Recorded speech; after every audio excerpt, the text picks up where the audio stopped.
Băieți și fete, astăzi vă voi arăta cum arată partea întunecată a TikTok-ului. Clipul de astăzi, fraților, o să fie unul super creepy, vă spun asta încă de la început, deoarece ne vom uita, vom face o reacție la un videoclip unde ne este prezentată și este vorba despre partea întunecată a TikTok-ului. Ei bine, băieți și fete, este un scary TikTok horror story animated, adică mai exact o poveste horror animată de pe TikTok, unde, din câte am înțeles, este vorba despre o fată care a intrat pe partea întunecată și după a fost omorâtă / dată dispărută de către familia ei și acum e sora sa care povestește întâmplarea, adică e ceva super creepy. Dacă facem multe like-uri la clipul ăsta, o să mai facem și văd că vă place, o să mai facem și partea întunecată a YouTube-ului, Facebook-ului, Snapchat-ului, toate chestiile astea, Instagram-ului și știți voi mai departe. Nu uitați neapărat, Discord-ul, ce vezi voi. Nu uitați neapărat să apăsați butonul de like și să vă abonați la acest canal dacă mai vreți să facem episoade de genul. Eu zic, băi, să nu mai pierdem timpul și să-i dăm drumul cu reacția. Să vedem ce avem aici, pentru că e ceva super interesant și cred că o să dureze destul de mult, adică maxim 15 minute, luați-vă un popcorn să vă uitați pentru că o să fie super interesant. Bun.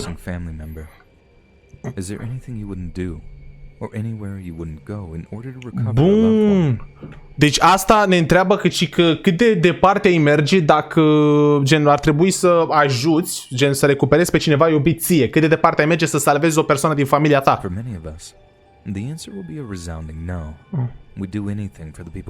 Da, toată lumea ar face orice pentru oamenii iubiți.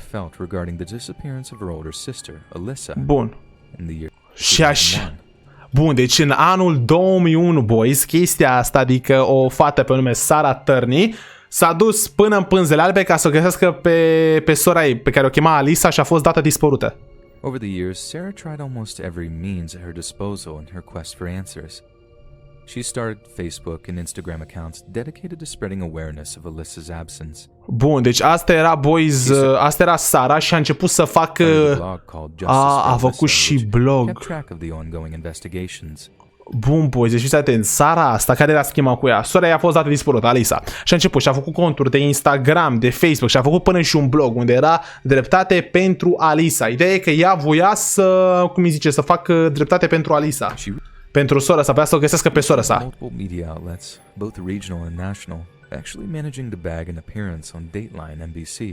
Bun, deci a apărut peste tot la știri, a apărut peste tot.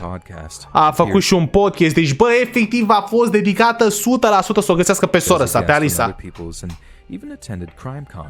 The weekend-long event for true crime fans as well as those desperate for leads. She left no stone unturned in her search for justice, but unfortunately, she had no luck in the search for her missing sister. Bun, deci știi că ea a mers până în Pânzele Albe să o găsească pe sora sa, însă din păcate nu a avut noroc în căutarea ei. Hai să vedem de ce. Sarah's desperation, she turned to TikTok. Mamă, și după, în disperația lui Sara, a intrat pe TikTok. Sarah later said that she started a TikTok account because she wanted to reach a young audience that hadn't heard about Alyssa's case before. Bun, și a apărut un cont de TikTok, iară cu același scop, gen, să intre și să, na, bă, ajutați-mă să o găsesc pe sora mea, pe Alisa, pentru că voia să apeleze la niște oameni mai tineri care n-au auzit de Alisa, bă, logic. She made sure her video posts included as little of her own speculation and theory as possible, making sure to present only the facts to her new audience. However, a început să facă videoclipuri, zicea teoriile ei despre Alisa, zicea totul. Particular line of inquiry had been almost completely neglected. Her father, Michael Turney, who adopted Alyssa after her mother had died, had never been considered a serious suspect. After announcing she created a TikTok page dedicated to spreading awareness about Alyssa, she also included a word or two about the people who'd had less than positive things to say about it. Bun, oamenii mei, și a început acolo pe cont să vorbească despre cazul Alisa. A vorbit și despre taică-su, Michael Turney, care a adoptat-o pe Alisa după ce mama lor a murit. She made very clear that no matter what anyone said about TikTok or any other medium, if it helped her get closer to answers surrounding Alyssa's disappearance, it would all be worth it. Ok, și a promis tuturor că dacă cineva o ajută să o găsească pe Alisa, pe sora ei de pe TikTok, o să merite 100%. Asta nu știu ce înseamnă că o să merite. O să le dea bani, recompensă sau care treaba. It was all part of her doing the right thing and fighting for justice. Ea voia să lupte pentru asta. Uite. Sarah quickly gained over 1 million followers on the video app. Mamă, și a făcut efectiv, boys, a făcut 1 milion de follower foarte rapid, a făcut videoclipuri, se numea pagina dreptate pentru with Sara. each new video post giving her more and more of an audience. In one particular video, Inclusiv fără Alisa. Sarah gives a full and frank account of the day her older sister disappeared. At the time, both girls were living with their father, Michael. Bun, și acum a explicat într-un videoclip de pe TikTok, de unde avem și povestea, cum s-a întâmplat gen ziua în care aia a dispărut. Ele erau aici jos pe canapea Barbara had died of cancer. Și ele erau numai cu taică-su Michael, deoarece Barbara, mama lor, mai era în viață. Paradise Valley High School in Phoenix, Arizona. Era ultima zi de școală. Who was 12 years old at the time, says she found her sister's usually neat, tidy bedroom looking like it had been struck by a bomb. It was a total mess. The only sign of Alyssa was her Nokia cell phone that was left on the dresser, along with a note saying she'd gone to California to try to make it on her own. In another video... Ok, boys, asta e destul de ciudat. Și că în videoclipul ăla a explicat cum că în ziua aia s-a dus în camera lui Alisa, a văzut foarte, foarte multă dezordine. Era telefonul ei și un bilet pe care îi scria că a plecat la California ca să își facă viața singură. Păi dar câți ani avea, boys? Talked about why exactly she had such a strong hunch that her father was to blame. And needless to say, Michael Turney was much more of a dark personality than... Bun, și acum ne povestește despre taică-sul lui Alisa. Hai să vedem, boys, să vedem dacă reușim să descoperim cazul. Michael Turney, asta, ci că era o personalitate neagră. Because 7 years after Alyssa first went missing, Phoenix Police Department made a rather worrying discovery at Michael's home whilst on a completely separate investigation. A stash of 26 homemade pipe bombs, 3 incendiary devices, and 2 silencers. Mamă, boys, fiți atenți, și că la 7 ani după ce a fost Alisa dată dispărută, timp în care taică-su gen era considerat complet un om normal, s-au găsit la el în casă 26 de bombe făcute de mână, 3 device-uri de incendiere, 2, deci, bă, silencer-uri, bă, deci băiatul ăsta avea un arsenal la el în casă. De ce? Such volatile equipment confiscated, Michael allowed himself to be interviewed by ABC News.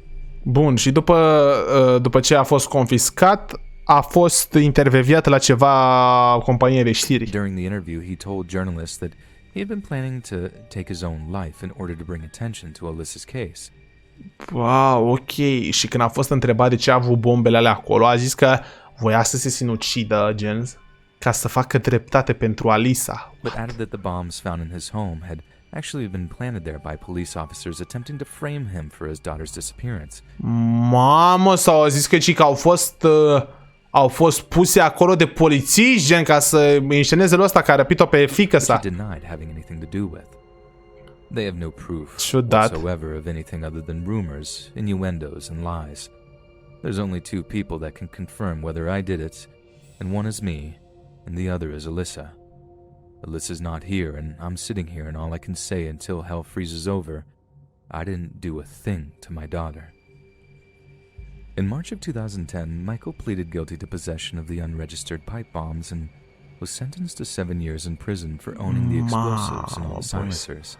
Și după necazurile s-au ținut lanț, a zis că ăsta n-a avut nicio treabă cu dispariția lui fiica sa de pe TikTok și în 2010 a fost găsit vinovat și a fost băgat 7 ani la închisoare. Since April of last year, Sarah has been uploading TikToks about her father's alleged role in Alyssa's disappearance. Mamă, păi și că până anul trecut, adică în 2021, posibil până în aprilie 2021, asta tot făcea videoclipuri, gen, despre Alisa, despre taică-su, despre toate chestiile astea. Era disperată.